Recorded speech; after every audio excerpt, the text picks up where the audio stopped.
오늘부터 베드로 후서의 말씀을 살펴보겠습니다. 우리가 지난주까지 베드로 전서의 말씀을 살펴보았습니다.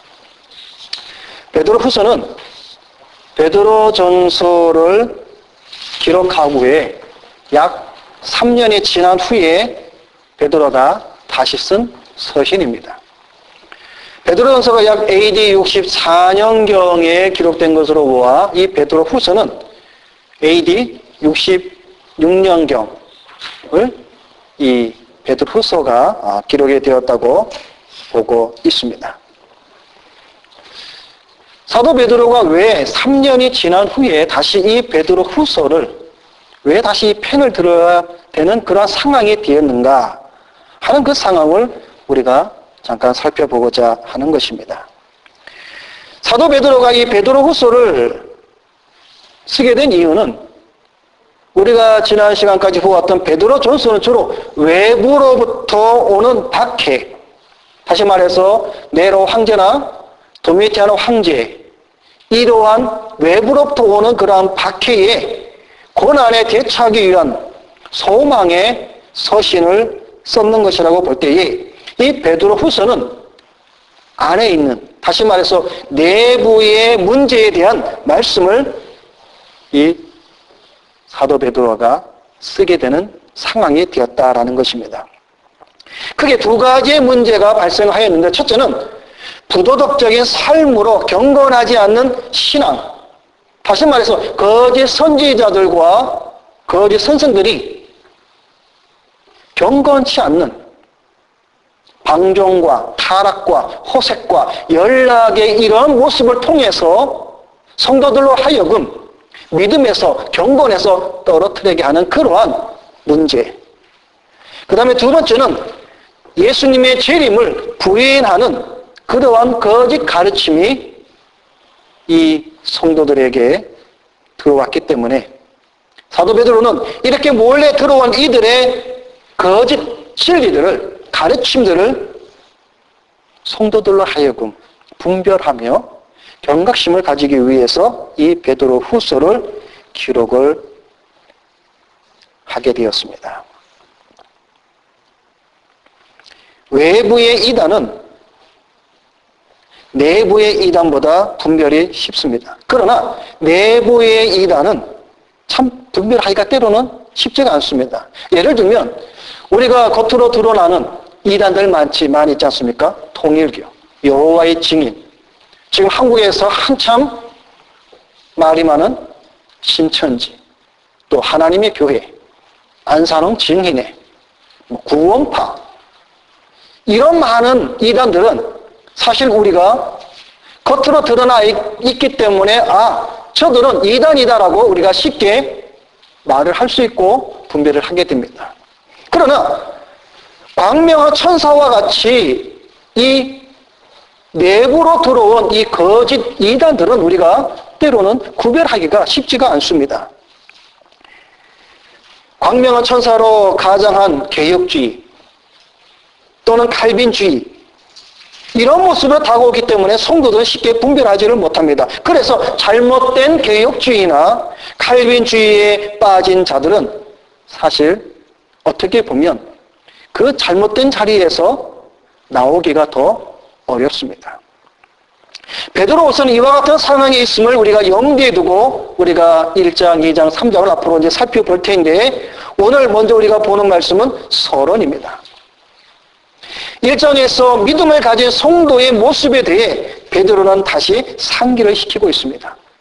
우리 앞으로 살펴보겠지만 2장은 향락과 호색에 빠진 그러한 삶의 모습을 지적하고, 3장에 가서는 예수님의 재림이 어디 있느냐, 그 재림을 부인하는 이런 모습을 살펴보기 전에 베드로는 다시 한번 1장에 와서 성도들, 다시 말해서 구원을 받은 성도들의 정체성과 모습에 대해서 다시 사도 베드로는 상기시키고 있습니다. 리마인더, 기억시키고 있다는 것입니다. 그건 무슨 말인가 하면 구원받은 성도는 어떠한 자냐, 누구인가라는 것을 사도 베드로는 이 성도들에게 전하고 있다는 겁니다. 그래서 베드로는 1장의 말씀에 자신을 소개하기를 예수 그리스도의 종과 사도인 시몬 베드로. 지금 이 시몬 베드로는 이 서신을 쓰는 가운데에 나는 예수 그리스도 종이며 사도의 신분에서 지금 이 서신을 기록하고 있다라고 전제로 하는 겁니다. 그렇게 하면서 이 서신을 받는 자들은 그럼 누구인가? 하나님과 구주 예수 그리스도의 의를 힘입어 동일하게 보배로운 믿음을 받은 자들에게 이 서신을 지금 베드로는 보내고 있습니다.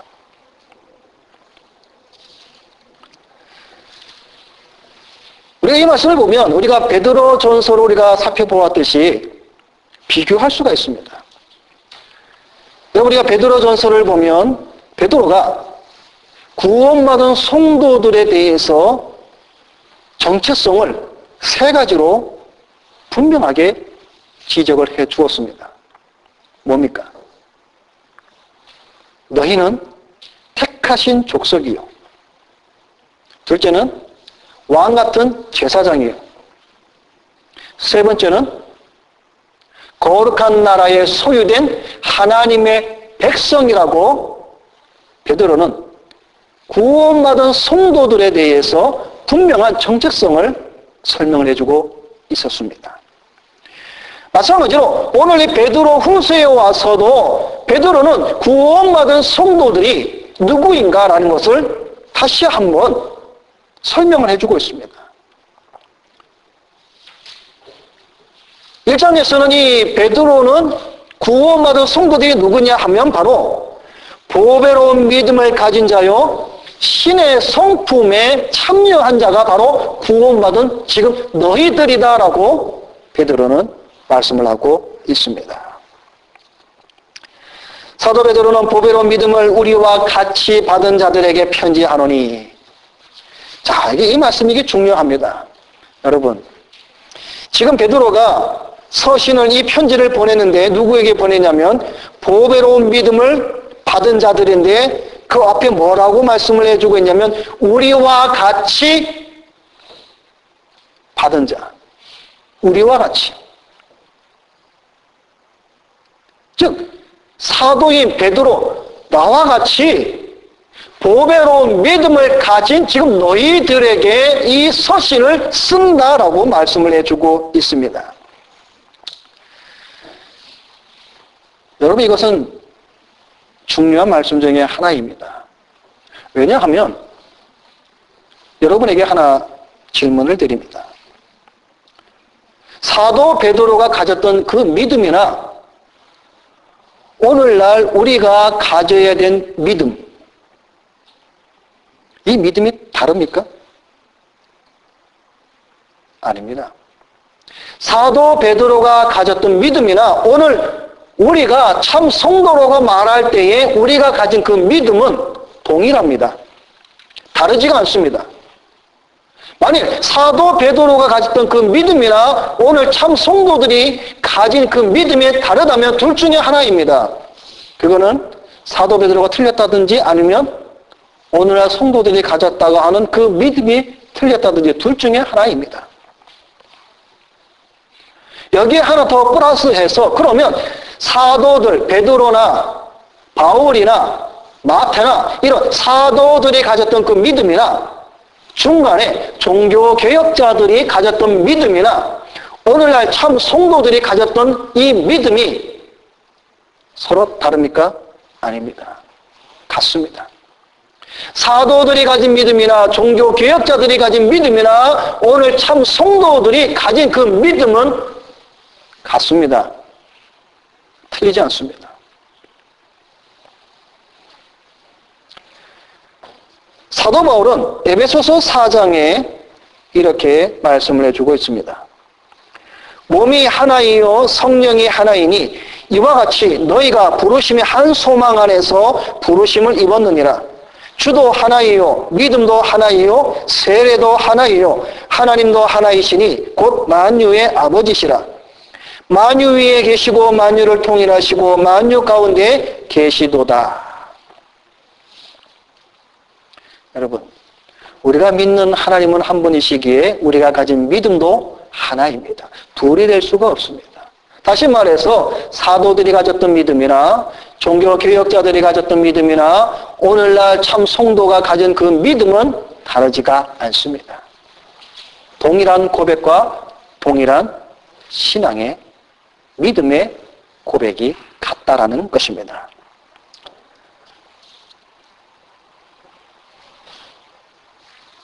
1장에서는 사도 베드로는 이러한 상황 속에서 성결한 생활을 유지하는 것을 말씀해 주고 있습니다. 왜냐하면 2장의 거짓 가르침들이 방종과 타락과 호색에 대한 그러한 내용들이 나오기에 이 베드로는 당시 이단들의 부독독한 윤리적으로 타락한 이러한 생활, 향락에 빠진 이러한 모습에 성도들이 넘어가지 말고 성결한 자로서의 삶을 살아야 함을 주장하고 있습니다. 다시 말해서 신의 성품에 참여하는 자들이 바로 보배로운 믿음을 받은 자들이기에 당연히 거룩과 성화의 삶이 열매로 나타나야 한다라는 사실입니다.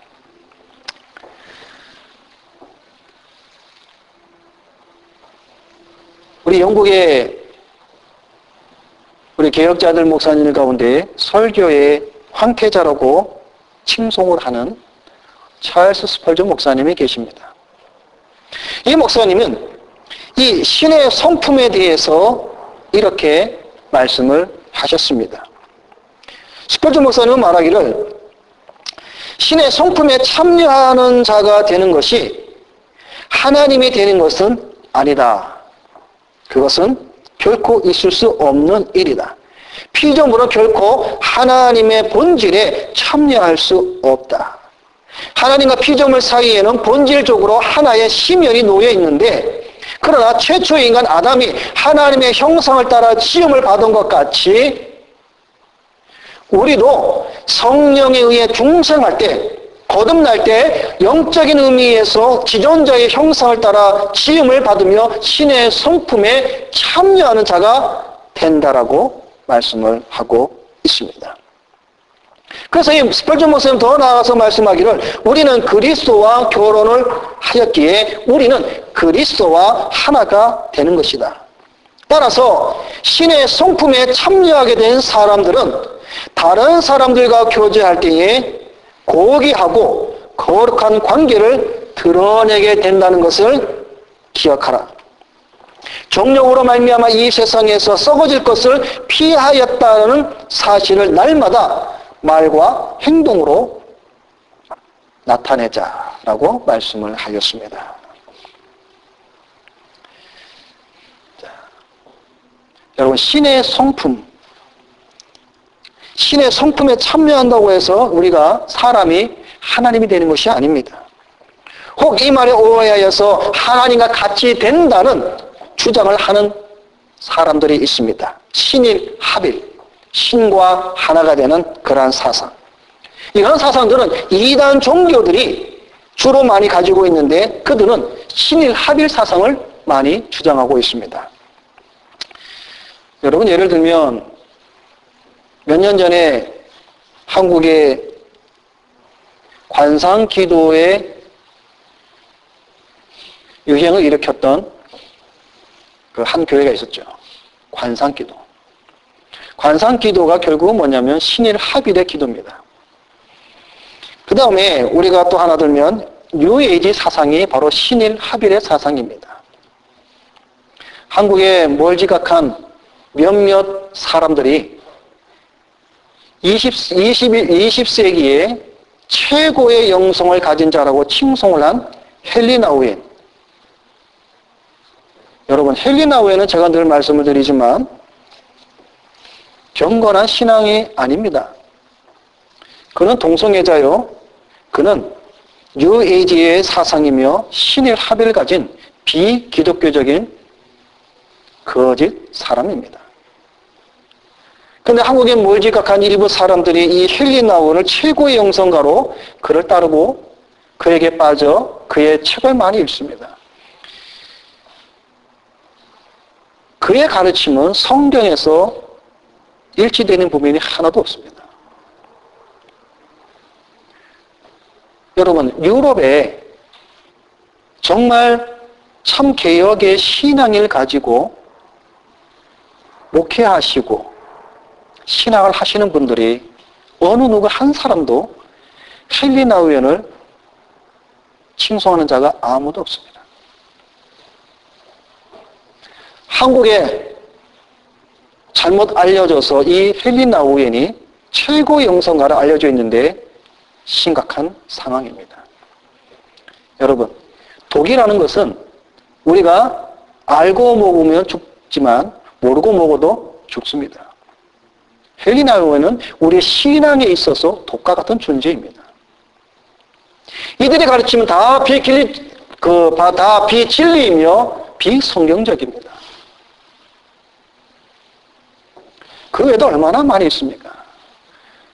오늘 우리가 보고 있는 이 거짓 선생, 거짓 선지자들이 지금 이 베드로뿐만 아니라 예전에 우리가 말씀을 보았던 그 요한일서 그 말씀 안에도 보면 사도 요한이 얼마나 많은 그 이단들의 공격으로부터 참 믿음을 지키고 보존하기 위해서 얼마나 많이 고군분투한 것을 우리가 너무나 잘 압니다. 그런데 오늘날 우리 한국 교회 안에 우리 교회 안에 얼마나 많은 이단들이 침투해 오고 있습니까? 아까 소뒤에 말씀드린 것처럼 외부로 드러난 이단들은 차라리 우리가 걸러내기 쉽습니다. 그러나 거짓 선지자들, 헨리 나우엔 같은 이러한 자들이 오늘날 교회 안에 얼마나 거르지 않고 들어와 있습니까? 뭐 헨리 나우엔 뿐이겠습니까? 조엘 오스틴, 릭 워렌, 이런 수많은 자들이 다 거짓 선생들입니다. 이들이 한국 교회에 들어와서 얼마나 많은 믿음을 변질시켰습니까? 그러나 여러분, 분명한 사실은 하나님은 심판하신다라는 사실입니다. 신의 성품에 참여하는 자는 바로 오늘 이 베드로는 우리에게 어떻게 말씀을 해주고 있냐면 3절과 4절의 말씀을 우리가 잘 비교해서 보면 우리가 좀 더 쉽게 볼 수가 있습니다. 먼저 4절 말씀에 보면 너희로 정력을 인하여 세상에서 썩어질 것을 피하여라는 이 말씀과 3절에 생명과 경건에 속한 모든 것을 우리에게 주셨으니 라는 이 말씀은 서로 비교해 보아야 되는 말씀입니다.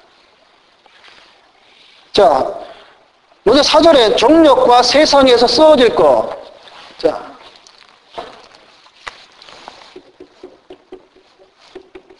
신의 성품에 참여하는 자. 오늘 4절 말씀에 보면 정력, 그리고 세상에서 썩어질 것이라고 말씀을 해주고 있습니다. 여러분, 세상에서 썩어질 것, 그게 뭡니까? 우리 육신이 죽음을 얘기하죠.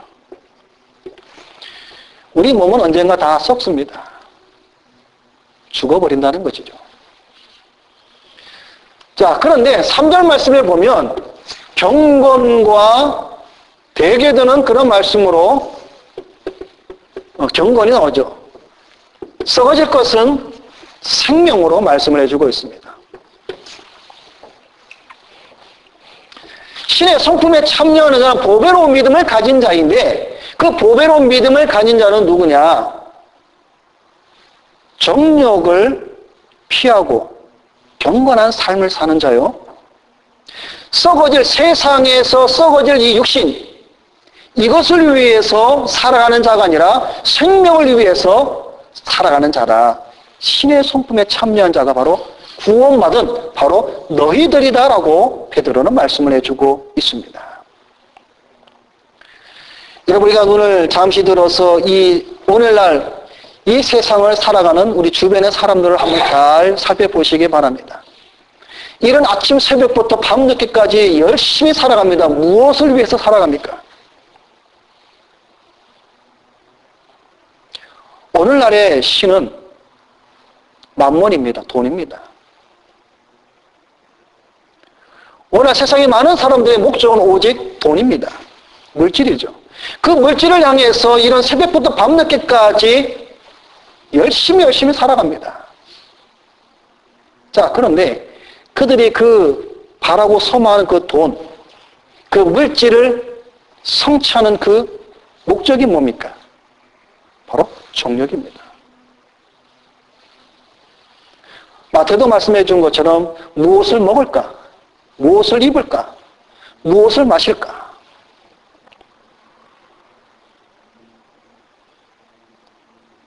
세상 사람들이 이렇게 산다라는 것이죠. 정욕을 위해서, 명예를 위해서. 근데 결국 그것이 무엇입니까? 썩어질 것이라는 것이죠. 신의 성품, 다시 말해서 보배로운 믿음을 가진 자들은 이러한 세상에서 썩어질 것,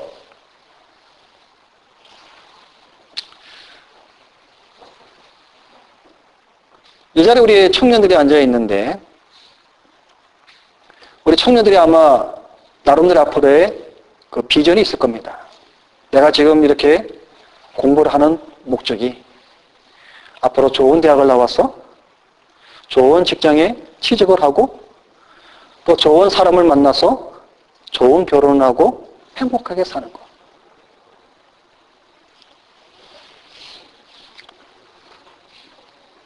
이것이 오늘날 우리 학생들의 일반적인 사고방식이요, 가치관이죠. 물론 이게 나쁘다고 말할 수는 없죠. 그러나 신의 성품에 참여한 크리스천들은 이 세상 사람들이 말하는 이 가치관과는 달라야 된다는 것이죠. 그래서 웨스트민스터 소유리 문답 제1번의 질문이 무엇입니까? 사람의 첫 번째 되는 목적이 무엇입니까? 라는 질문이죠. 다시 말해서 사람이 이 세상을 살아가는 첫 번째 목적이 무엇이냐라는 질문입니다. 그게 우리 웨스트민스터 소유리 문답 제1번의 질문입니다. 그에 대한 우리 크리스찬의 답변은 뭡니까? 사람이 살아가는 제일 첫 번째 목적은 하나님의 이름을 영화롭게 하며 그를 영원히 기뻐하는 그 삶을 사는 것이 사람의 존재 목적이라는 겁니다. 세상 사람들은 무엇을 먹을까, 무엇을 입을까, 무엇을 마실까, 정욕과 썩어질 육신, 이것을 위해서 투자하며 살아가지만 참 크리스천들은 하나님의 이름을 위하여 영화롭게 하며 하나님의 영광을 위해서 살아가는 것이다 라는 겁니다.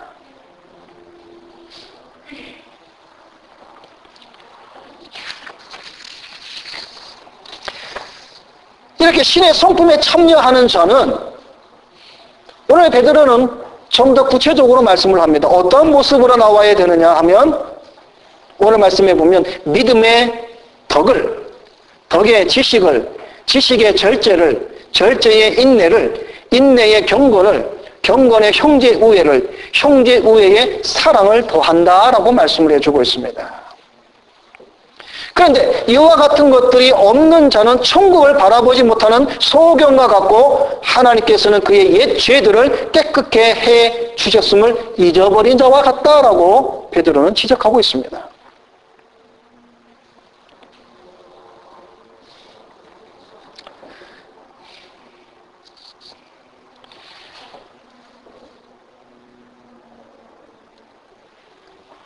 갈라디아서 5장에 보면 성령의 9가지 열매가 나옵니다.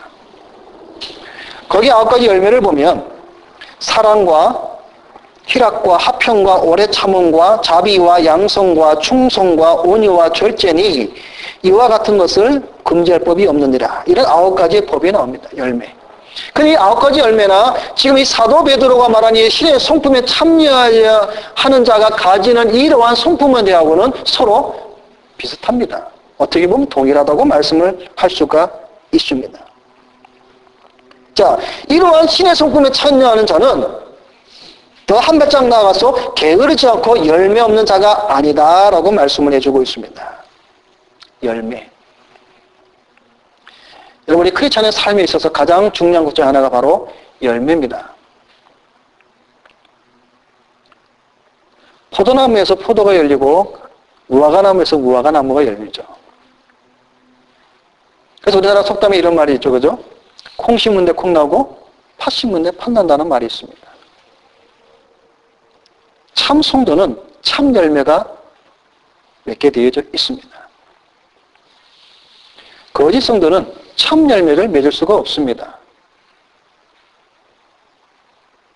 그래서 성경에는 우리에게 뭐라고 말씀해주고 있냐면 열매로서 그들을 분별하라 그랬습니다. 저 사람이 참 성도인지 참 크리스찬인지 참 목사인지 참 장로인지 참 권사인지 참 집사인지 무엇을 보고 분별하냐면 열매를 보고 분별하라는 겁니다. 그런데 그 열매가 뭐냐면 오늘 우리 많은 성도들이 오해하는 부분이 뭐냐면 그 열매를 종교적인 의식 그걸로 생각하고 있다는 겁니다. 다시 말해서 열심히 예배드리고 열심히 헌금을 많이 하고 이런 것들로 생각하는 자들이 있습니다. 기도 많이 하고 이건 여러분 열매가 아닙니다. 워낙 많은 사람들이 오해하고 착각하는 부분이 바로 이 부분이죠. 기도 많이 하고 예배 열심히 드리고 종교적인 생활에 열심히 하는 자들이 우리는 신앙이 좋다라고 말을 합니다. 그러나 성경은 우리에게 그렇게 가르치지 않습니다. 성경은 열매를 보라 그랬습니다. 근데 그 열매가 뭐냐면 쉽게 말해서 성경은 우리에게 선한 삶입니다.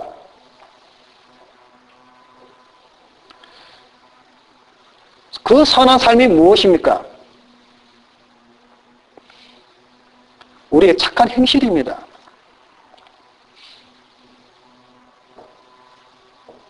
마태는 너희의 착한 행실로 하늘에 계신 너희 하나님께 영광을 돌리라 그랬습니다. 근데 여러분, 분명히 우리가 오해하지 말아야 될 부분은 우리의 착한 행실로 구원을 받는 것은 아닙니다. 우리가 구원을 받는 것은 오직 예수 그리스도를 믿음으로 말미암아 구원을 받습니다.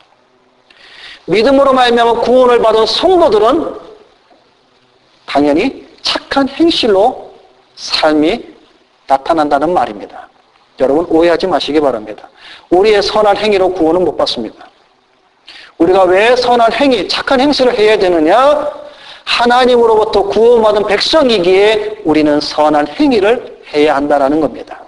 다른 말로 말하면 선한 행위가 나타나지 않는 그 사람의 믿음은 거짓 믿음이라는 겁니다. 그래서 야고보가 우리에게 분명히 말씀해주고 있지 않습니까? 오늘날 매스컴을 통해서 크리스천들이 얼마나 많이 손가락질 받습니까?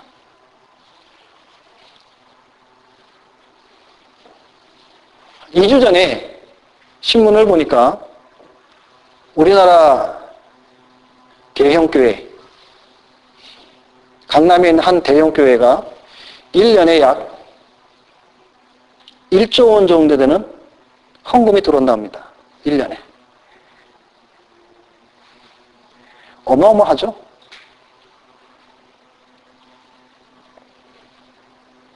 그런데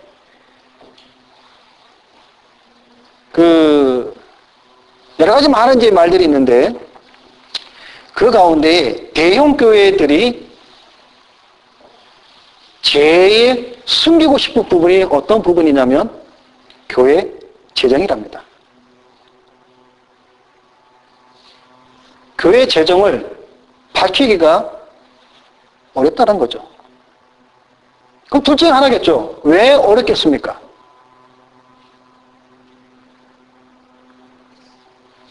재정을 밝힘으로 부정부패가 드러날 것이고 또 하나는 재정을 밝힘으로 말미암아 또 치부가 드러날 것이고 결국은 뭐 그게 그거죠. 만일에 투명하다고 할 때에 교회의 재정을 못 밝힐 이유가 전혀 이유가 없습니다. 그것은 대형 교회뿐만 아니라 작은 교회도 마찬가지입니다. 작은 교회일지라도 재정을 투명하지 못하는 사람들은 못 밝힙니다. 그러나 그 교회가 크면 클수록 더 감추죠. 왜? 목회자들이 그 재정을 가지고 주의 일에 쓰지 않고 사비로 쓰니까 문제가 되는 거죠. 비단 이런 일뿐만 아니라 크리스찬이라고 이름을 가진 오늘날 우리 기독교 성도들이 삶에서 신의 성품에 참여한 자로 선한 열매, 착한 행실, 그리스도인의 모습이 나타나지 않으니까 오늘날 우리가 세상 사람들부터 조롱받는 거다라는 사실입니다. 근데 성경은 오늘 우리에게 뭐라고 말씀해 주고 있습니까? 우리가 세상에서 고난을 받을 때 그리스도를 인하여서 고난을 받는 자는 복이 있다고 말씀해 주었지, 그 외의 것으로 인하여서 고난을 받는 것은 참된 고난이 아니라고 우리가 베드로를 통해서 분명히 배워왔습니다. 오늘 이 자리에 앉은 여러분은 신의 성품에 참여한 자입니까? 신의 성품. 스펄전 목사님 말씀인 것처럼 거듭난 중생한 자들은 하나님의 그 우리에게 주신 의와 거룩과 성결의 그 성품이 우리에게 주어졌는데 그러한 모습이 오늘 우리 크리스찬들에게 나타나 있느냐 하는 겁니다. 베드로는 결론을 이렇게 말씀을 합니다. 더욱 힘써 너희 부르심과 택하심을 굳게 하라. 내가 왜 너희를 불렀는지, 내가 왜 너희를 선택하였는지, 내가 왜 너희를 택정하였는지 굳게 하라는 거죠. 하나님이 왜 나를 부르셨는가? 굳게 하라는 겁니다. 단단히 세우라는 것이죠. 무엇으로부터? 2장과 3장에 앞으로 볼 우리가 방종과 타락과 연락과 죄악된 그런 삶과 예수 그리스도의 재림을 부인한 이러한 거짓 가르침 속에서 더욱더 우리는 굳건히 믿음으로 서야 한다는 것이죠.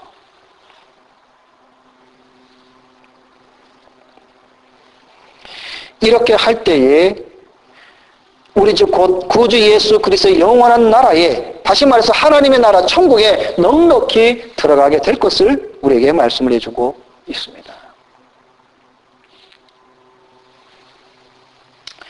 지금 여러분에게는 어떤 열매가 있습니까? 열매 없는 자가 되지 말라고 말씀해 주고 있습니다. 말씀을 맺겠습니다. 우리를 신의 성품에 참여하게 하는 이유를 분명히 우리는 알아야 됩니다. 왜 하나님께서 우리를 신의 성품에 참여하는 자로, 보배로운 믿음을 가진 자로 우리를 부르시고 우리를 택하여 주셨는가? 그것은 바로 정욕을 인하여 세상에서 썩어질 것을 피하기 위하여 우리로 신의 성품에 참여하는 자가 되게 하셨다라고 오늘 4절은 분명히 우리에게 말씀을 해주고 있습니다.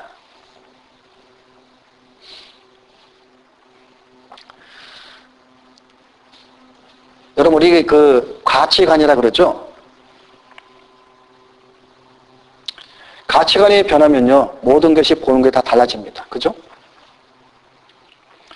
여러분, 우리 그 탤런트 중에 차인표 씨 여러분 아시죠? 그 사람이 인터뷰한 내용을 잠깐 본 적이 있는데 그가 이런 얘기를 합니다. 자기는 클럽에 가지 않는다라고 얘기를 합니다. 클럽 알죠? 클럽에 가면 이제 춤추고 술 마시고 이제 즐기는 그런 이제 문화가 있지 않습니까? 자기는 그 클럽에 가지 않는다 그럽니다. 왜 나는 클럽에 가지 않느냐? 클럽에 가면 최하 5만 원의 돈을 내야 되는데 그 돈이면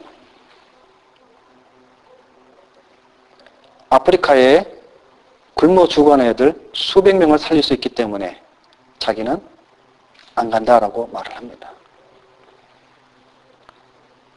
그래서 이 차인표 씨는 여러분도 알다시피 그 시네라 씨와 함께 아프리카에 많은 이제 봉사를 하고 있지 않습니까? 거기 가면 파리들이 정말 어린 아기들 코에 들어가고 눈에 들어가고 그래도 아이들이 힘이 없어서 그것을 쫓아낼 힘도 없이 누워있는 그런 아이들이 너무나 많다는 것이죠. 그런 것을 본 이 사람이 5만 원이면 그런 아이들 수백 명을 살리는데 거기에 가서 술 마시고 춤추고 흥정대고 놀 수 있는 그런 마음이 안 생기는 거예요. 왜? 내가 한 번 안 가면 그 5만 원으로 수백 명 아이를 살리는데 가치관이 완전히 달라지는 것이죠. 우리 크리스찬이 이런 모습에 가치관이 변해야 된다는 것이죠. 내가 신의 성품에 참여한 자가 되면 지금까지 내가 보호받던 그런 가치관들, 이 세상에 내가 무엇을 먹고 무엇을 마시고 무엇을 입을까라는 그러한 가치관이 변하여서 영원한 나라 하나님의 나라를 바라보며 보배로운 믿음을 가진 그런 참 크리스천의 삶의 모습으로 우리가 나가야 한다는 사실이죠. 오늘 이 자리에 앉은 저와 여러분들이 하나님께서 우리를 부르신, 우리를 택하신 그 이유, 그것이 무엇인가를 오늘 이 베드로의 이 말씀을 통해서 우리가 다시 한번 깨닫고 신의 성품에 참여한 자로 온전히 서는 여러분이 되시기를 주님의 이름으로 부탁을 드립니다. 기도하겠습니다.